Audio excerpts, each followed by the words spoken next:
Ya,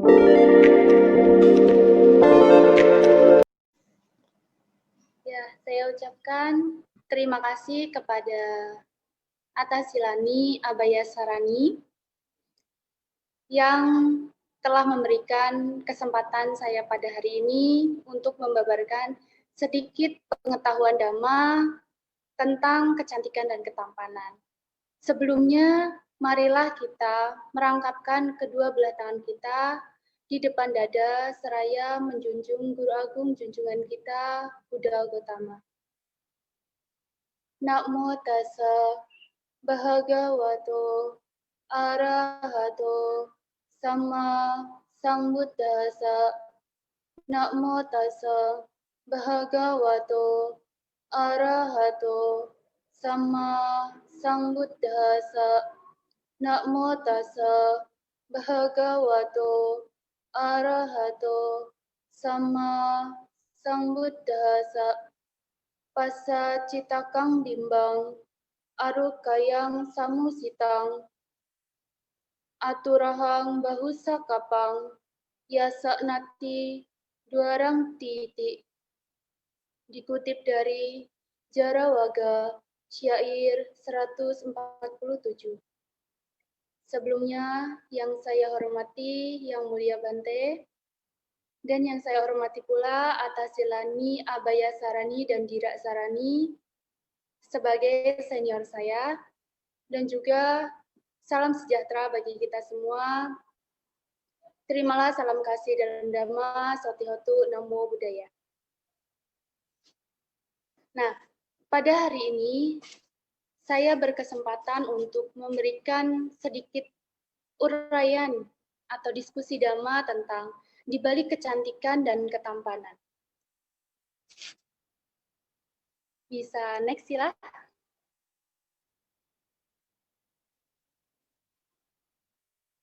Ya, apakah kita sebagai seorang manusia ataupun seseorang pria maupun wanita mendambakan yang namanya kecantikan dan ketampanan? Ya, tentu saja. Setiap manusia mendambakan yang namanya cantik dan tampan. Tetapi setiap manusia dilahirkan dengan fisik yang berbeda-beda, dari warna kulit, warna rambut, tinggi badan, hingga bentuk badan kita. Itu semuanya berbeda-beda. Belum sila. Karena tidak dapat kita pungkiri bahwa kecantikan dan ketampanan itu untuk saat ini sangat diagung-agungkan oleh semua orang. Karena kecantikan dan ketampanan dapat membangun kepercayaan diri seseorang hingga bersosialisasi bahkan dalam hidup bermasyarakat sehari-hari. Karena jika kita sudah merasa cantik ataupun tampan, kita akan merasa yang namanya pede dalam menjalani kehidupan. Tidak jarang juga seseorang itu membeli yang namanya sebuah kecantikan, di mana menjalankan yang namanya operasi plastik, bermake up, atau bahkan meminum obat untuk melangsingkan tubuh. Nah, ini pun untuk apa? Untuk yang namanya membuat diri kita cantik ataupun tampan. Kalau pria akan nge-gym, nah, biar otot-otot tubuhnya menjadi kekar atau menjadi gagah. Ini yang dikatakan sebagai cantik atau tampan. Sebagai contoh pada saat ini, banyak sekali yang namanya demam K-pop ataupun drama. Nah, K-pop ataupun drama bisa kita ketahui, siapa sih yang tidak mengenal yang namanya Blackpink, girl band asal Korea yang cantik-cantik. Dan yang kedua, BTS.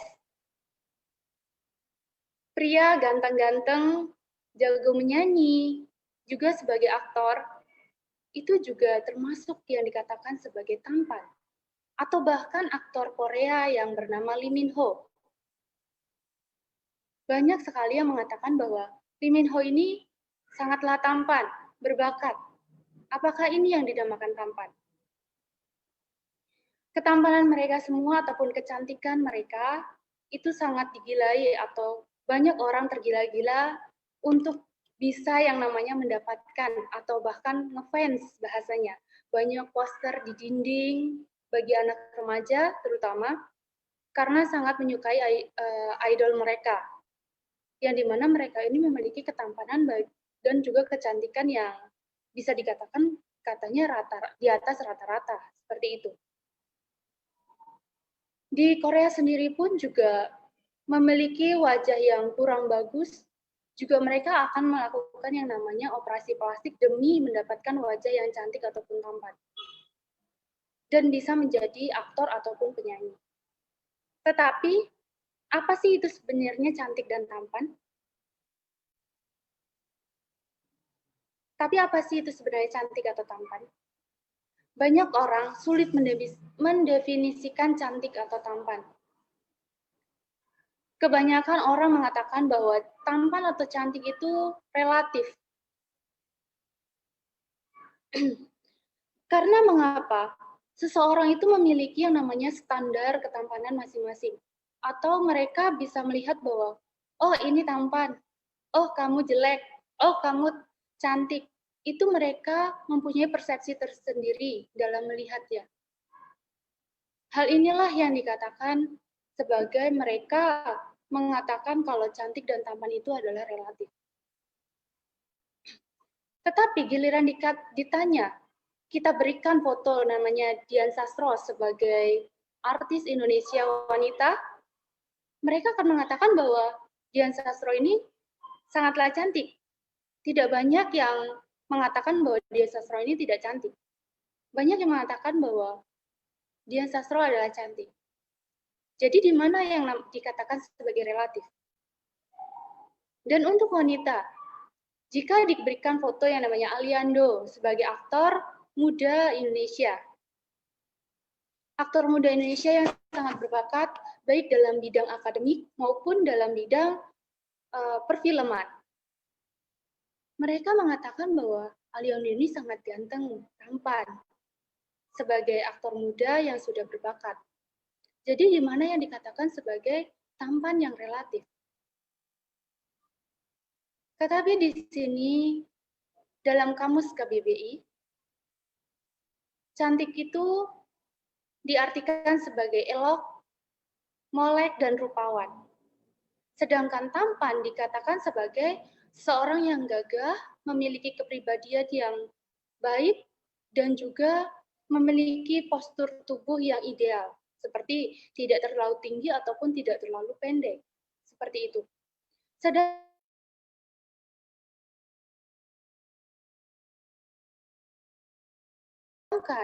di dalam buku A Cat in My Eyes juga mengatakan bahwa mereka memiliki sudut pandang tersendiri, yaitu mengatakan bahwa cantik itu relatif dan jelek itu adalah mutlak.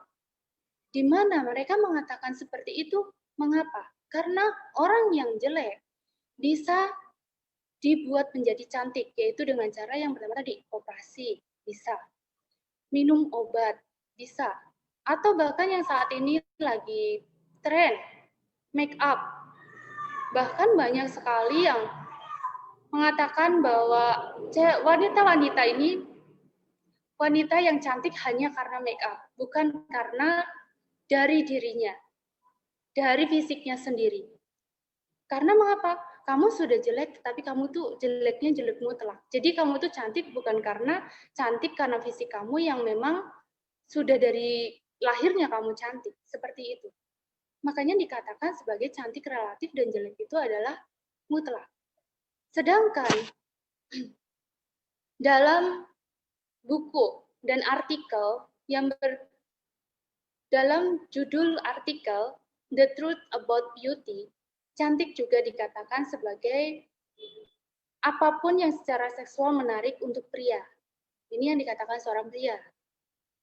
Bahwa cantik itu seperti itu. Seperti memiliki tubuh yang ideal, tubuh yang seksi, bibir yang terlihat penuh, dagu yang lancip, itu yang dikatakan sebagai cantik. Saya berpikir, seorang wanita yang memiliki dagu yang lancip seperti apa ya? Atau apa bahkan dagunya ini seperti memanjang atau bagaimana? Nah, Tetapi itulah yang dikatakan di dalam artikel The Truth About Beauty. Mereka mengatakan bahwa wanita yang cantik seperti itu. Sedangkan yang dikatakan sebagai pria yang tampan, itu juga dikatakan bahwa mereka mengatakan bahwa pria yang tampan itu adalah yang gagah, bisa mencukupi kehidupannya atau sudah mapan, dan juga memiliki badan atau tubuh yang ideal. Yang seperti saya katakan di awal, tidak tinggi dan juga tidak pendek. Seperti itu. Itu yang dikatakan sebagai cantik dan tampan. Dan juga dalam artikel Psikologi Today yang dikatakan oleh Del Arthur juga berkata bahwa cantik itu adalah yang pintar dalam akademik, pintar dalam berbisnis, pintar dalam mencari uang, pintar dalam berdandan, itu yang dikatakan sebagai cantik. Dan juga terlihat manis. Manis di sini bukan manis seperti gula, jadi bisa dirasakan. Bukan seperti itu. Tetapi manis di sini dikatakan sebagai yang enak dipandang, tidak membosankan, katanya seperti itu. Sedangkan dan juga dikatakan sebagai imut. Imut itu yang awet muda. Awet muda dan awet yang namanya tidak benua-nua. Seperti Sila Abaya Sarani, yang kelihatan masih muda saja, padahal umurnya sudah lebih tua dari saya. Tetapi malah saya yang kelihatan lebih tua sepertinya. Seperti itu. Jadi itu yang dikatakan sebagai imut dalam buku Psikologi Today, dalam artikel Psikologi Today. Selain itu juga kita mengetahui bahwa di Indonesia ini juga banyak sekali yang namanya budaya Jawa. Di mana-mana ada orang Jawa. Seperti saya, orang Lampung, tetapi orang kelahiran Lampung, tetapi orang aslinya orang Jawa. Tinggalnya di Lampung. Di Kalimantan pun juga ada orang Jawa. Sulawesi, ataupun di daerah sini, Jakarta pun juga ada yang namanya orang Jawa. Di dalam budaya Jawa juga disebutkan ada beberapa ciri wanita cantik. Yang pertama, mericap yang dikatakan sebagai mericap pecah. Wah, bahasa apa ini? Bahasa Jawa yang masih bahasa Jawa dulu, namanya mericap pecah. Di mana mericap pecah ini dikatakan sebagai perempuan yang memiliki kategori badan yang ramping, kulit yang putih, dan tubuh yang molek. Seperti itu. Yang kedua adalah Surya Sumuruk. Di mana Surya Sumuruk ini dikatakan sebagai perempuan dengan memiliki ciri bibir berwarna merah jambu, sorot mata agak kebiruan, rambut di dahi menguncup seperti bunga turi. Wah, saya belum pernah tahu nih bunga turi seperti apa. Dan juga alisnya melengkung indah seperti bulan sabit. Wah, bulan sabit nanti ada di alis kita. Seperti itu yang dikatakan oleh orang Jawa. Terus yang ketiga adalah menjangan. Menjangan ini bisa digambarkan sebagai kulit yang bersih dan bercahaya, mata yang terbuka lebar atau mata yang lebar, karena kebanyakan kita melihat di negara Indonesia ini banyak yang menginginkan malah mata yang sipit seperti orang-orang Korea. Tetapi di dalam budaya Jawa yang dikatakan sebagai cantik itu memiliki mata yang lebar. Terus wajah yang cerah dan ceria. Seperti itu yang dikatakan sebagai cantik. Jadi secara umum kita bisa menyimpulkan bahwa cantik secara umum itu merupakan sesuatu yang terpancar dalam diri kita. Sesuatu yang bisa membuat kepercayaan kita menjadi lebih baik. Kepercayaan kita dalam bersosialisasi maupun kepercayaan diri kita dalam bergaul. Seperti itu. Itu yang dikatakan kecantikan dan ketampanan dalam secara umum. Sedangkan dalam agama Buddha sendiri, kecantikan dan ketampanan itu terbagi menjadi dua. Yang pertama, kecantikan luar, atau bisa dikatakan sebagai outer beauty. Yang dikatakan sebagai outer beauty ini adalah kecantikan luar atau kecantikan fisik. Yang di awal sudah saya jelaskan, yaitu kecantikan yang bisa didapatkan dari minum obat ataupun melakukan operasi plastik. Seperti pada zaman Sang Buddha juga, kecantikan luar ini juga sangat dijunjung tinggi. Kita semua pasti tahu, ya, di dalam Khuddaka Nikaya, yaitu kisah Kemateri atau Ratu Kemateri, istri dari Raja Bimbisara, di mana beliau sangat menjunjung tinggi yang namanya kecantikan beliau. Beliau hingga sampai mempunyai rasa kesombongan dalam dirinya karena memiliki kecantikan yang diagung-agungkan oleh rakyatnya. Tetapi ketika Sang Buddha datang di Wihara Weluwana, beliau tidak mau yang namanya memberikan penghormatan kepada Sang Buddha. Mengapa?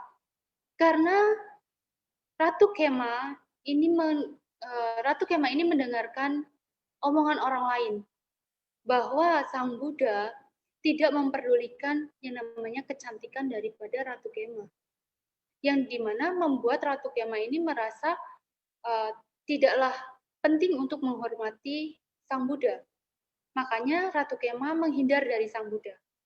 Hingga Raja Bimbisara memerintahkan grup musik untuk menyanyikan lagu pujian tentang Wihara Weluwana, di mana tempatnya itu sangat menyenangkan, tenang. Makanya dari itu Ratu Kema tertarik untuk datang. Akhirnya Ratu Kema memutuskan untuk pergi ke Wihara Weluwana untuk melihat kesejukan dan ketenangan di Wihara Weluwana.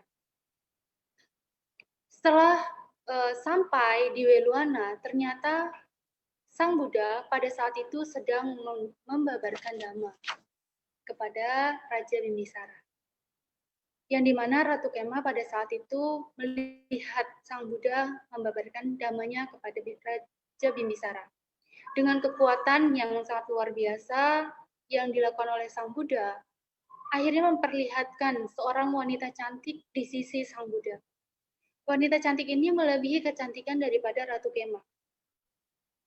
Yang dimana pada saat itu Ratu Kema merasa bahwa dirinya tidaklah ada apa-apanya kecantikannya daripada seorang wanita tersebut yang ada di samping Sang Buddha. Tetapi pada saat itu juga ketika Ratu Kema memperhatikan wanita tersebut, beliau melihat kejadian, yaitu wanita tersebut semakin menua hingga hanya tersisa yang namanya tulang belulang. Jadi di sini Ratu Kema menyadari bahwa tubuh ini tidaklah kekal adanya, hanya berisikan tulang belulang. Jadi apa yang harus dibanggakan dari kecantikan dalam diri kita ini? Kecantikan outer beauty kita, kecantikan luar kita.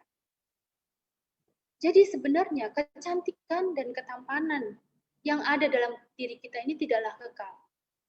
Seperti dalam Wijaya Sutta sudah dijelaskan bahwa tubuh kita ini hanya berisi hal-hal yang sangat menjijikan. Contohnya saja usus, ingus, bahkan hanya tulang belulang yang tidaklah cantik, tidaklah menarik bagi kita. Tetapi mengapa kita harus mengagung-agungkan yang namanya kecantikan yang ada dalam kecantikan dalam diri kita, yaitu kecantikan fisik kita. Hal inilah yang seharusnya kita renungkan, bahwa kecantikan luar itu tidaklah abadi. Berbeda halnya dengan yang kedua, yaitu kecantikan dalam diri. Atau bisa dikatakan sebagai kecantikan inner beauty.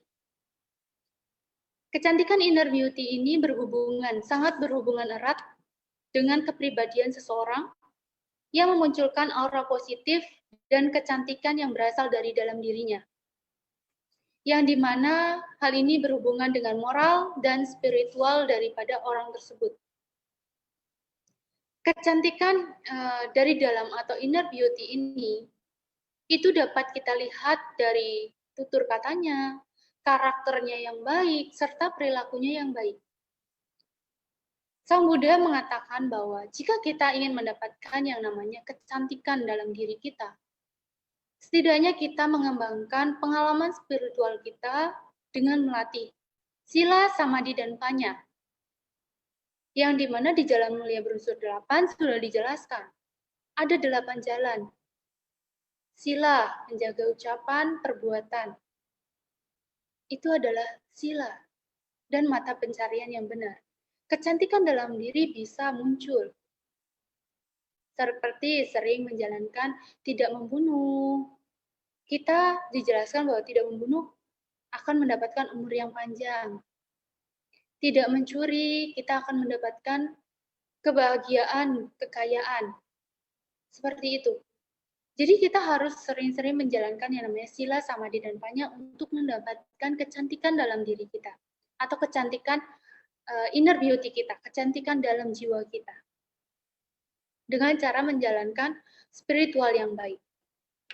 Hal ini pun jika kita menjalankan sila, samadhi, dan panya, maka kita juga sedikit demi sedikit akan yang namanya mengikis keserakahan kita, kebencian kita, dan kebodohan batin kita. Yang dimana kita juga akan melenyapkan yang namanya kemelekatan dalam diri, seperti kemelekatan terhadap tubuh yang cantik, tubuh yang molek, seperti itu, kekayaan, jabatan, bahkan keindahan tubuh seseorang. Kita melihat tubuh seseorang atau kita melihat orang lain yang dikatakan sebagai cantik ataupun tampan, kita akan merasa bahwa itu hanya biasa saja. Hal itu sudah pasti terjadi. Karena mengapa? Kecantikan bisa dipoles. Seperti itu. Kita hanya melihatnya hanya biasa saja. Kita sudah tidak lagi melekat pada hal tersebut. Sedangkan saya pernah membaca salah satu artikel dikatakan sebagai jika kita ingin mendapatkan yang namanya inner beauty, kita bisa menjalankannya. Ini pun sangat berkaitan dengan ajaran Sang Buddha, di mana inner beauty ini akan keluar dalam diri kita, akan terlihat oleh orang lain, yaitu dengan cara yang pertama, untuk mendapatkan bibir yang menawan. Nah, untuk mendapatkan bibir yang menawan, kita ucapkanlah kata-kata kebajikan. Kata-kata kebajikan ini yang tidak menyinggung orang lain, tidak merasa iri, ataupun tidak bergosip kepada orang lain tentang keburukan daripada orang lain. Dan yang kedua, untuk mendapatkan mata yang indah, seperti katakan tadi dalam budaya Jawa, mata yang indah itu adalah mata yang agak kebiruan. Kita harus sering-seringlah untuk mendapatkan mata yang indah, maka kita harus tidak carilah kebaikan pada diri setiap orang, bukan keburukan pada setiap orang. Jadi, kita bukan mencari keburukannya orang lain untuk kita ceritakan kepada orang lain. Contohnya saja ketika teman, sahabat kita curhat kepada kita, maka kita tidaklah mengumbar keluar, tidak menceritakan ke orang lain. Atau bahkan sahabat kita ketika tidurnya itu mengorok. Nah, kita tahu, tetapi orang lain tidak tahu. Kita memberitahu kepada orang lain. Tidak seperti itu untuk mendapatkan mata yang indah, tetapi kita harus yang namanya melihat saja kebajikan orang lain, kebaikan orang lain, tidak menceritakan keburukan orang lain. Dimana ketika kita tidak menyukai orang lain, anggaplah bahwa kita sedang diuji. Bahwa saya hidup di dunia ini tidak mungkin hidup dengan orang-orang yang hanya saya sukai. Tetapi saya juga akan hidup dengan orang-orang yang tidak saya sukai. Tetapi kita harus melihat bahwa kita tidak suka orang tersebut, tetapi kita melihat, oh orang tersebut bisa melaksanakan perbuatan kebajikan. Kita lihat kebajikannya, bukan kesalahannya. Seperti itu. Dan selanjutnya, untuk mendapatkan bentuk tubuh yang langsing, berbagilah dengan orang-orang yang kelaparan. Seperti contohnya berdana kepada orang-orang yang tidak mampu.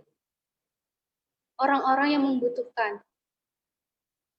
Kita bisa memberikannya jika kita mau mendapatkan tubuh yang langsing. Tubuh yang langsing ini dikatakan sebagai kita tidak serakah menjaga pola makan kita. Tidak serakah ketika, wah ini saya mau karena ini kesukaan saya, jadi saya harus habiskan. Tidak seperti itu. Kita bisa membaginya kepada orang lain. Baik itu teman, saudara, maupun orang-orang yang benar-benar membutuhkan atau orang yang kelaparan. Sedangkan untuk mendapat tubuh yang indah, yang selanjutnya yaitu untuk mendapatkan tubuh yang indah, kita bisa berjalan dengan ilmu pengetahuan. Ilmu pengetahuan ini adalah di mana kita bisa menjalankan ajaran-ajaran Sang Buddha, yaitu tidak melanggar aturan atau melanggar Pancasila Buddhis sebagai umat dewasa. Kita bisa yang namanya pengetahuan ini kita gunakan untuk mendapatkan tubuh yang indah kita, yaitu tadi dengan cara tidak yang namanya melekat, tidak yang namanya mengurangi rasa kemelekatan, tidak serakah, seperti itu. Karena kecantikan perempuan tidak terletak pada pakaian yang digunakan, pakaian bagus, tidak seperti itu. Bisa next? Karena kecantikan itu tidak terletak pada pakaian yang bagus. Pakaian yang bagus pun akan rusak. Seperti tubuh kita ini juga pun akan rusak. Di mana kita pun akan tua, tubuh menjadi keriput. Sama halnya seperti pakaian. Pakaian juga akan rusak menjadi bolong, ataupun menjadi rusak seperti kancing bajunya hilang, lepas, seperti itu. Itu pun akan rusak. Kecantikan itu tidak terletak pada pakaiannya. Kecantikan juga bukan terletak pada wajah yang halus, yang mulus, tidak punya jerawat, bahkan pori-porinya pun tidak terlihat. Bukan seperti itu. Kecantikan juga bukan karena bentuk tubuhnya yang indah, yang menawan. Bukan seperti itu. Tetapi kecantikan ada pada matanya. Mengapa dikatakan karena pada matanya? Karena mata kita dapat melihat yang namanya kebaikan. Mata kita juga ketika melihat, kita juga bisa yang namanya apa yang harus kita lakukan. Jika kita sudah melihat yang namanya kejahatan, apa yang harus kita lakukan? Kita membantunya. Pikiran kita akan bekerja bahwa kita akan membantunya untuk berbuat kebajikan. Ketika ada yang merasa kelaparan, kita juga akan membantunya dengan cara apa? Tangan kita bekerja. Memberikan yang namanya dana, seperti itu. Atau bahkan ada orang yang tetangga kita sedang melakukan gotong royong. Itu juga kita bisa yang namanya membantunya dengan tenaga kita. Seperti itu. Karena apa? Mata kita melihat. Jika kita tidak memiliki mata atau bagaimana jika mata kita buta atau kita tidak bisa melihat, kita bisa yang namanya mendengar. Mendengar yang ucapan-ucapan yang baik. Mendengar yang pada saat ini diskusi dhamma. Mendengar perbuatan-perbuatan yang baik. Seperti itu. Keenam landasan indera kita harus bekerja dengan baik agar mendapatkan yang namanya kecantikan dalam diri kita. Seperti di dalam agama Buddha juga dijelaskan untuk mendapatkan ketampanan dan kecantikan. Itu juga terdapat di dalam Nidikanda Sutta, dikatakan sebagai, dijelaskan sebagai bahwa kecantikan merupakan pahala. Kecantikan itu bisa didapatkan dengan perbuatan baik dan kemurahan hati dalam kehidupan sebelumnya. Jadi kecantikan dan ketampanan itu kita dapatkan dari kehidupan kita di masa lampau. Yaitu bisa mendapatkan yang namanya wajah yang cantik, suara yang merdu, bahkan perawakan yang menawan, rupa yang elok, kekuasaan, bahkan pengikut pun bisa kita dapatkan. Dengan cara apa? Kehidupan yang lampau berganti kepada kehidupan yang saat ini. Bertumimba lahir pada kehidupan saat ini. karma kita berbuah pada saat ini. Jadi jika kita dalam kehidupan selanjutnya ingin mendapatkan yang namanya kecantikan dan ketampanan, mari berbuat kebajikan untuk masa yang akan datang, di mana hal ini sudah dijelaskan oleh Sang Buddha di dalam Nidikanda Sutta. Jadi, patutlah kita renungkan bahwa tubuh ini sebenarnya tidak kekal. Kita ingin terlihat cantik, terlihat menawan, banyak orang menyukai, tetapi itu hanya di bagian luar saja, fisik kita. Biarkanlah orang lain menyukai kita karena kecantikan dalam diri kita, yaitu kecantikan inner beauty, yaitu kecantikan dalam spiritual dan moralitas kita. Mungkin hanya sekian, sedikit pembabaran Dhamma tentang di balik kecantikan dan ketampanan. Saya kembalikan kepada moderator.